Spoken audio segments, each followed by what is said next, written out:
Welcome back ke pribadi. Saudara semuanya di seluruh Indonesia, kemarin malam sudah ada berita inflasi Amerika yang sudah dipublish, sudah dirilis, itu 8,5%. Lebih turun ya, melandai dari inflasi bulan Juni yang sebesar 9,1%. Jadi inflasi bulan Juli ini agak melandai ya, agak menurun di level 8,5%. Nah, disambut dengan Wall Street menguat ya. Pagi hari juga bursa efek Indonesia juga naik 1%. Euforia di seluruh dunia mulai bursanya naik semuanya. Market pasar keuangan mulai naik. Mereka berpikir bahwa nanti Bank Sentral Amerika akan tidak agresif lagi menaikkan suku bunga. Perlu Anda tahu bahwa suku bunga yang hawkish ya, yang dilakukan oleh Bank Sentral Amerika, the Fed, akan tetap on the track, tetap di jalurnya dengan sangat-sangat agresif, tetap naik. Nah, inflasi yang 8,5%, walaupun lebih rendah dari inflasi bulan Juni 9,1%, tetapi masih tetap di angka yang tinggi. Inflasi yang masih tinggi, inflasi belum selesai. Target dari Bank Sentral Amerika adalah inflasi itu turun sampai ke level 2%. Nah, itulah level normal inflasi di Amerika Serikat, di bawah 3%. Ya, ekonomi Amerika Serikat itu di atas 3% itu sudah masuk dalam inflasi yang tinggi. Jadi mereka target ke 2%. Nah, inflasi masih 8,5%, itu berarti inflasinya masih tinggi. Tetapi ya biasa yang terjadi di pasar keuangan ya, semuanya pada rebound. Ya, itu biasa. Supaya ada pemain-pemain retail yang belum pengalaman masuk ke dalamnya. Itu tujuan mereka. Tujuan mereka, retail-retail yang sok tahu, yang baru mengerti tentang pasar keuangan, mereka mikir bahwa ini kondisi ekonomi sudah membaik. Selalu begitu ya, silakan masuk. Anda masuk di seperti di Indonesia, bursa saham Anda kejar, Anda beli sudah sampai naik 1%. Ya, itu sangat luar biasa. Anda masuk ya. Nanti bulan September itu bursa bulan September market akan turun tajam. Jadi dengan adanya inflasi yang sudah sedikit melandai 8,5% ini, saya kasih tahu kepada Anda semuanya, maka harga-harga komoditas dunia kembali positif naik. Harga gold naik ya, membuat harga emas dunia juga kembali naik ke level 100 ya. Dan target emas itu saya sudah sering katakan kepada Anda semuanya, emas akan mencapai level tertinggi ya, dan harga minyak juga akan mencapai level tertinggi yang seperti di konten-konten saya sebelumnya. Minyak juga akan menuju ke level tertinggi sepanjang sejarah, dan emas juga. Nah, mungkin minyak akan menuju ke level tertinggi, pecah 150 US dollar per barel. Penyebabnya bisa Anda saksikan kalau memang sejak ke perang Rusia Ukraina itu harga minyak dunia di bulan Maret sentuh 130 US dollar per barel terus turun. Nah, level itu akan pecah 130 US dollar per barel dan akan menuju ke level 150 US dollar per barel. Nah, yang membuat harga minyak akan menuju ke sana yaitu Anda bisa lihat sekarang eskalasi yang sudah mulai panas di Selat Taiwan. Nah, dengan hari ini juga pemerintah Amerika sudah memberikan RUU, rancangan undang-undang tentang semiconductor. Nah, China dan Amerika sangat membutuhkan semiconductor dari Taiwan ini. Nah, inilah yang membuat China mulai murka dan potensi ada kemungkinan penyerangan yang membuat penembakan ya, rudal di Taiwan itu mungkin tinggi dan memang memancing supaya terjadi perang antara Amerika dan China di Selat Taiwan. Nah, ini yang perlu Anda garis bawahi di sini ya, bahwa kondisi ini adalah kondisi yang sangat-sangat gawat. Inflasi kembali jadi tinggi. Inflasi pasti jadi tinggi dan akan berpengaruh kepada Indonesia. Ada berita hari ini bahwa Indonesia harga mie instan itu sudah naik tinggi ya, harga mie instan sudah cukup tinggi ya. Belum lagi mengenai Pertalite, mengenai kuota Pertalite ya, yang memang sudah dibuat pemerintah untuk tahun ini 23 juta kiloliter. Nah, sekarang bulan Juni ya, Juli sampai Juli itu pemakaiannya sudah 16,8 juta. Jadi sudah mencapai 16,8 juta bulan Juli 2022, 16,8 juta kiloliter. Berarti sudah tersisa 6,2 juta kiloliter saja. Jadi ini sudah sangat menipis kuota Pertalite ya. Dikhawatirkan tidak sampai Oktober sudah selesai, sudah habis. Mungkin bulan September sudah habis. Maka jika Pertalite selesai hilang lenyap, pemerintah tidak akan lagi. Jadi mungkin dihapuskan Pertalite, kemungkinan besar menurut prediksi saya, hemat saya. Maka disitulah muncul inflasi yang cukup tinggi akan terjadi nanti pada saat Pertalite dihapuskan nanti. Nah, inilah satu bahaya yang akan kita hadapi ke depannya di Indonesia. Inflasi akan tinggi, membuat rupiah kita akan melemah. Bukan hanya Pertalite, juga kita juga dihadapkan dengan solar ya. Konsumsi subsidi solar juga sudah mencapai 9,9 juta kiloliter. Dari kuota tahun ini 14,91 juta. Yang kuota pemerintah di tahun 2022 ini ternyata sisa 5 juta kiloliter saja. Jadi sudah sangat menipis BBM yang disubsidi ya. Ini pertanda buruk nanti. Bersiap kita menghadapi inflasi yang akan tinggi di bulan berikut ya. Tidak lama lagi.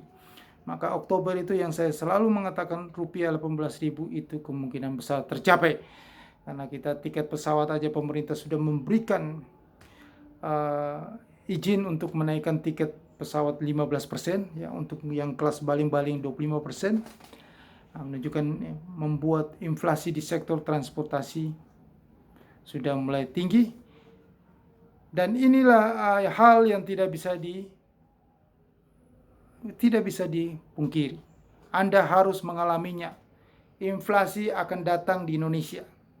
Walaupun selalu mengatakan bahwa Indonesia tidak mungkin menghadapi inflasi masih rendah ya sekarang, tetapi nanti setelah Pertalite habis di pasaran, maka inflasi akan tinggi ya. Rupiah akan melemah dan kita akan mengalami guncangan ekonomi. Indeks harga saham gabungan akan jatuh. Itu tepat pada saatnya nanti pada Wall Street akan jatuh di bulan Oktober, maka itu akan merembet ke Bursa Efek Indonesia. Jadi pada saat bulan Oktober itu benar-benar satu bulan itu terjadi goncangan yang luar biasa di pasar keuangan dunia. Maka dari itu Anda harus sekarang jangan Anda berpikir bahwa ini sudah selesai, ini belum selesai. Inflasi yang data inflasi bulan Juli Amerika Serikat yang turun itu hanya sementara. Nah, di saat turun ini harga minyak dunia mulai naik lagi ke level tertinggi dan potensi perang mulai terjadi lagi. Maka inflasi tidak akan selesai dan selalu inflasi tinggi on the track, dan hawkishnya The Fed naikin suku bunga on the track juga. Maka tahun ini adalah bersiap-siap apa yang sudah saya prediksi itu terjadi. Maka Anda harus kembali lagi ya. Investasi yang Anda lakukan selama ini di saat kondisi market ekonomi dunia lagi kontraksi, menaik, ekonomi dunia lagi ekspansi, ekonomi dunia lagi bertumbuh, Anda berarti cocok yang Anda lakukan di bursa saham. Setelah kondisi ekonomi dunia sudah kontraksi menurun pada saat ini, maka Anda harus tinggalkan bursa saham dan investasi lainnya yang berisiko seperti kripto. Anda tinggalkan. Anda kembali ke futures trading.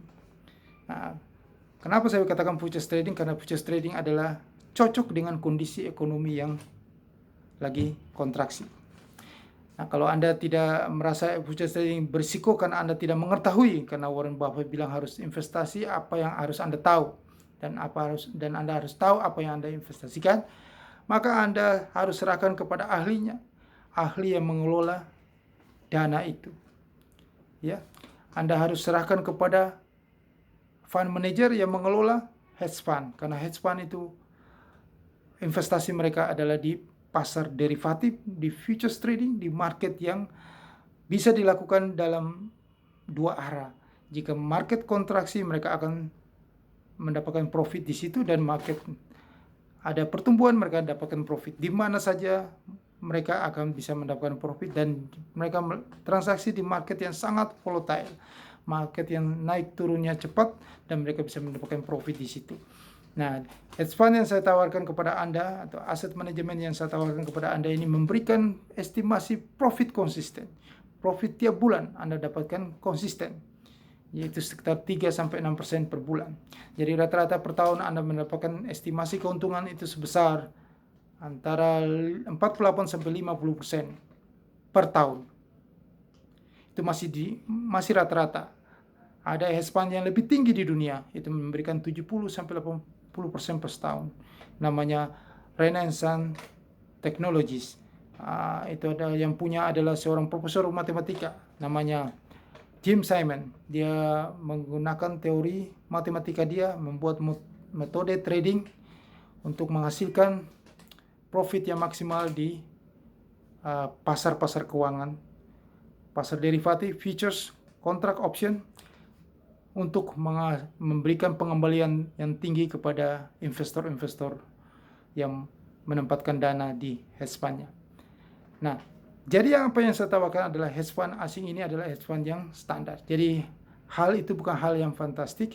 Jadi ini hal yang biasa-biasa saja. Jadi bukan sesuatu yang jangan Anda samakan dengan yang sudah terjadi di Indonesia yang banyak sekali. Itu bukan aset manajemen, itu bukan hedge fund, itu adalah money game tipu-tipu. Itu adalah skema Ponzi yang mengatakan pasti-pasti. Kita di sini tidak bicara tentang pasti, kita bicara estimasi profit. Jika kondisi baik, Anda bisa mendapatkan 3% per bulan. Jika kondisi mendapatkan 6% per bulan. Jika kondisi buruk, Anda mendapatkan 3% per bulan. Yang pasti di sini adalah Anda konsisten tiap bulan mendapatkan profit. Karena hal yang didapatkan di futures trading, di derivatif itu angka yang diberikan pengembalian kepada Anda itu angka yang standar biasa. Jadi bukan hal yang sangat luar biasa atau fantastis di sini. Jadi sebaiknya Anda investasikan dana Anda sebelum kejadian buruk itu akan terjadi nanti di bulan-bulan berikutnya, yaitu saya sarankan kepada di aset manajemen atau hedge fund. Anda bisa email saya di bawah ini. Saya sertakan email saya di bawah ini. Saya akan berikan penjelasan lebih detail. Silakan Anda email saya di bawah ini. Nah, yang perlu Anda ketahui di sini adalah kondisi buruk itu masih di jalurnya, dan itu tetap akan terjadi di tahun ini, tahun 2022. Nah, persiapkanlah, karena memang kondisi bisnis di luar sana itu sudah sangat sepi. Anda boleh cek sendiri. Tahun lalu dengan tahun sekarang semakin kekeringan likuiditas, semakin susah daya beli dibanding tahun lalu. Angka-angka yang selalu diumumkan oleh pemerintah itu angka-angka yang angka-angka sementara. Yang paling gawat di sini yang perlu Anda tahu adalah anggaran pendapatan dan belanja negara kita ini hampir jebol karena membiayai subsidi BBM dan listrik, ya, dan itu gas melon dan lain-lain. BBM solar semuanya. Presiden Jokowi sudah selalu berbicara bahwa seharusnya Pertalite itu harganya 17.100. Tapi kita baru 7 ribuan. Kita sudah subsidi yang cukup banyak, beratusan persen. Ini memboroskan anggaran. Ini yang membuat negara kita bisa, ya Anda tahu sendiri jawabannya. Jadi kuncinya di sini adalah anggaran kita hampir jebol. Ya. Jadi inilah tanda-tanda bahwa kita tidak bisa lari dari kejadian ini. Anda harus cepat-cepat keluar karena sudah semakin susah di luar sana. Banyak orang yang sudah mau menjual aset mereka. Karena bisnis sudah semakin susah, likuiditas berkurang, ya. Semuanya susah. Tahun ini saja sudah susah. Apalagi nanti di tahun 2023. Tambah gelap. Bukan hanya di Indonesia gelap, dunia gelap. Dunia gelap, Indonesia gelap. Itu sudah pasti. Ini pasti terjadi. Jangan Anda punya wacana, jangan Anda berpikir yang lain. Ini pasti terjadi. Ini adalah teori ekonomi. Ini fundamentalnya. Ini pasti terjadi. Suku bunga masih tetap on the track di jalur suku bunga tinggi Amerika Serikat. Karena inflasi belum turun ke level 2%. Ingat itu. Oke? Sukses untuk Anda. Jangan lupa subscribe channel YouTube ini. Jangan lupa email saya tadi, saya sudah katakan itu, akan saya jelasin peluang luar biasa kepada Anda. Anda subscribe channel YouTube ini, Anda tekan loncengnya, dan sebarkan kepada semua orang. Sukses untuk Anda.